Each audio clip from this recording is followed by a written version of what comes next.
Welcome back to True Lens. In 1989, the Chinese Communist Party did something that shocked the world. They crushed a student-led movement in Tiananmen Square, not with debate or compromise, but with tanks and bullets. Thousands died, and the images of blood-soaked streets and a lone man blocking a column of tanks became synonymous with state brutality. That massacre wasn't just a response to calls for democracy. It was about the economy, unemployment, and the growing frustration of a generation that saw no future. Fast forward to 2025, and the signs are disturbingly familiar.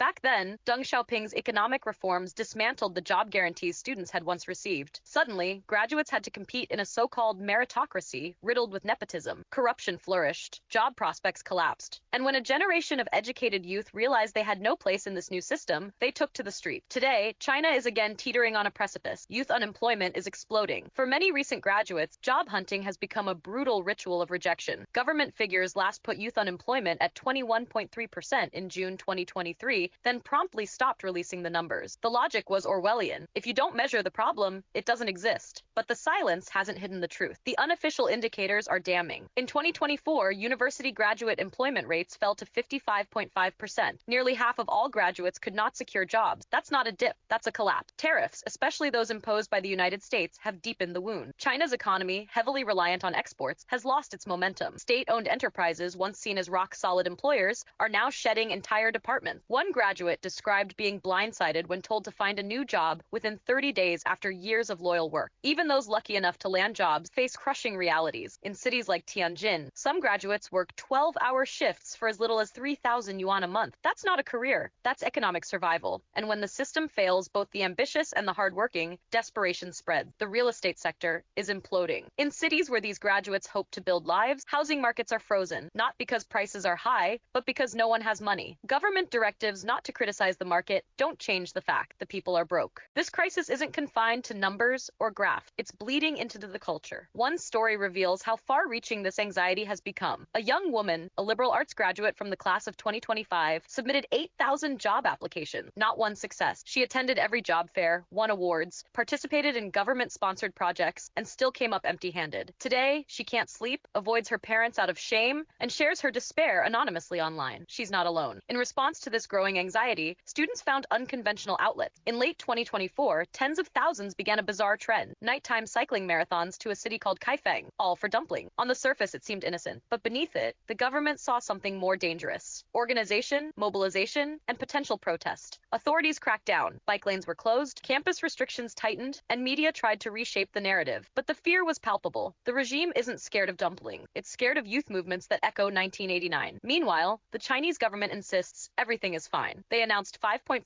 GDP growth recently, above expectation, but the numbers don't add up. Tax revenue, which should increase with GDP, actually fell by 3.5%. This is not a rounding error. It's evidence of fabrication. Real economic activity is slowing. The regime just doesn't want to admit it. It's the same pattern: silence the dissent, censor the data, control the narrative. But the underlying crisis is real, and history has shown that when a generation of youth has nothing to lose, the consequences can be unpredictable. The story of youth unemployment in China is no longer just a domestic issue. It's a litmus test for the integrity of the Chinese economy and, increasingly, the stability of the regime itself. In 2025, the symptoms aren't just visible. They're erupting into public consciousness through desperation, migration, and open disillusionment. When you see a master's graduate send out 8,000 applications and still come up empty, it's not a minor blip in the labor market. It's a breakdown. One of the lesser-known developments in this crisis is how China's universities are quietly altering their public messaging. Placement rates are no longer advertised on banners at graduation ceremonies. Several institutions have even stopped releasing annual employment data altogether. Off-the-record comments by university staff suggest that they've been directed to minimize reputational damage, an unspoken nod to government pressure. In private, administrators admit that even the top-tier institutions are struggling to place more than 60% of graduates into full-time positions. Meanwhile, the government's strategy is increasingly divorced from economic reality. Local municipalities have been tasked with launching short-term vocational training programs, crash courses meant to absorb jobless graduates into trade and tech sectors. But the irony is stark. These programs are underfunded and oversubscribed. In some regions, more people are applying to teach digital marketing than there are actual companies hiring those skills. The result? A black market for certificates. We've found evidence of under-the-table sales of completion certificates for these job readiness programs. At 800 to 1200 yuan apiece, the fake documents don't get anyone a job, but they do provide temporary protection from family pressure or local residency restrictions, a paper shield in a collapsing system. Then there's the gig economy, which the government has long held up as a flexible solution to rigid employment. But this has now turned into a pressure valve that's running dangerously hot. In cities like Chengdu, Hangzhou, and Guangzhou, food delivery and ride-hailing apps are becoming saturated with overqualified graduates. One major platform admitted in leaked internal documents that applications from recent university graduates to become drivers increased by over 300% in the past year. Many of them are not even accepted, not because the platform has standards, but because demand for new drivers has already collapsed. With the CCP suppressing unemployment data and universities obscuring placement records, students have turned to encrypted messaging apps and private forums to share uncensored updates. Screenshots circulate showing hundreds of job seekers waiting outside recruitment offices only to be told all roles were filled days earlier. Others document outright scams, fake recruiters asking for training fees up front and vanishing after. For the Chinese government, the most alarming element isn't just the scale of the problem, it's the organization. Across several cities, graduates have begun forming informal jobless alliances. These aren't protests, not yet. They start as meetups, support circles, and online spaces where people vent or exchange leads. But the commonality of their stories is breeding something harder to contain: collective consciousness. In authoritarian regimes, this is where trouble begins. And that's precisely what has the CCP rattled. In March 2025, leaked footage showed undercover officers attending youth seminars disguised as career coaches. Several sessions were abruptly canceled after state security agents suggested they lacked proper registration. At least 2 university clubs, both dedicated to career networking, were shut down for promoting dissatisfaction. This wasn't about ideology, it was about joblessness. And even that is now political. The ripple effects are spreading. Rural provinces, once seen as employment safety nets, are experiencing reverse migration. Young people unable to sustain themselves in urban centers are returning to their hometown, not to find work, but to cut costs. But these villages offer no real employment either. It's the return of educated but idle youth, a demographic that in modern Chinese history has only ever meant instability. And still, CCP propaganda rolls on. In April 2025, a series of new state-sponsored documentaries aired on CCTV focused on young pioneers succeeding through perseverance. They follow individuals who left big cities to start businesses in the countryside, selling tofu, building co-ops, running repair shops. What they don't show are the thousands more who tried and failed. What they don't mention is the crushing debt, the lack of credit access, or the local corruption that makes small business nearly impossible in rural China. This is not a generation that lacks ambition. It's a generation trapped in an economy built to serve the party, not the people. And that gap between what China's youth were promised and what they've received is no longer a quiet grievance. There's a term circulating now in Chinese online spaces, Tangping 2.0. The original Tangping, lying flat, was a passive rejection of hustle culture, a quiet protest against the pressures of China's hyper-competitive system. But this new wave isn't passive. It's not about checking out, it's about pushing back. Young people are beginning to embrace Bailan, let it rot. It's cynical, dark, and disillusioned. And it's spreading. Memes mocking job fairs as cosplay events for recruiters. Viral videos showing graduates framing their degrees as decorative art. Comment sections filled with sarcasm about building the Chinese dream on ramen and rental debt. These are more than jokes. They're cultural defiance. And while China's official media desperately tries to spin the narrative, highlighting youth who find joy in labor or start anew in agriculture, the reality is stark. Hope is not a renewable resource. Once it's depleted, regimes face a much deeper crisis than unemployment. They face a crisis of belief. Xi Jinping's administration knows this. That's why youth unemployment data was pulled from public release in 2023, a rare admission that transparency itself had become too dangerous. In its place came euphemism, structural transition, temporary mismatch, talent redistribution. But every sanitized word only inflames the sense that the government is gaslighting an entire generation. There's also growing international fallout. As China tries to rebrand itself in the post-COVID global economy, foreign investors are starting to ask hard questions. How can you trust growth figures from a nation that won't publish youth employment data? How sustainable is your workforce when your most educated citizens are disengaged and underemployed? Even the military has noticed. Recruitment campaigns targeting university students have increased, but enlistment numbers haven't. One insider from a coastal province told us that new cadet turnout was half of what was expected in early 2025. The offer of a government salary, housing, and guaranteed work used to be appealing. Now, even that isn't enough to overcome the mistrust. So where does this go? The answer might lie in China's past, specifically the Tiananmen generation. The parallels aren't perfect, but the pattern is familiar. A rising class of educated youth, locked out of opportunity, begins to realize that obedience won't buy them a future. In 1989, that turned into protest. In 2025, it might look different. Digital, decentralized, deniable. But the tension Corruption is real. The government can suppress numbers. It can censor language. It can shut down forums and threaten organizers. But what it cannot do is generate jobs out of thin air or restore faith in a broken promise. This isn't just a youth unemployment crisis. It's a generational reckoning. And if China's leaders continue to respond with denial and distraction, they're not just risking economic fallout. They're lighting the fuse on something far harder to contain. This is True Lens. If you found this report helpful, subscribe for more unfiltered looks at the world's shifting power dynamics.